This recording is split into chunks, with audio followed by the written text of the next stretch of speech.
সত্যকে সবার সামনে তুলে ধরা। আর সেটা যদি আমরা না করতে পারি তাহলে আমরা কি করব বলেন? আরেকটা কথা বলি যে আমরা বিভিন্ন লেখা, অডিও রেকর্ড, ভিডিও সবকিছু নিয়েই কিন্তু আমরা কিন্তু এই সত্যগুলো প্রকাশ করি, আর সেটা সমাজের মানুষ দেখে, সমাজের মানুষ সচেতন হয়, আর এই সচেতনের কাজটাই করি আমরা। আরেকটা কথা বলি, একটা সরকার থাকে 5 বছর, আপনাদের চাকরি 30 বছর, আর আমরা সাংবাদিকরা মরার আগ পর্যন্ত সমাজ সচেতনের কাজ করে থাকি।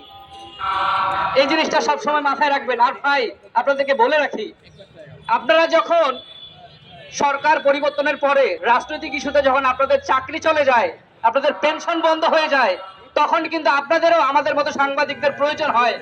আপনাদের কষ্টগুলো আমরা মানুষের সামনে তুলে ধরি।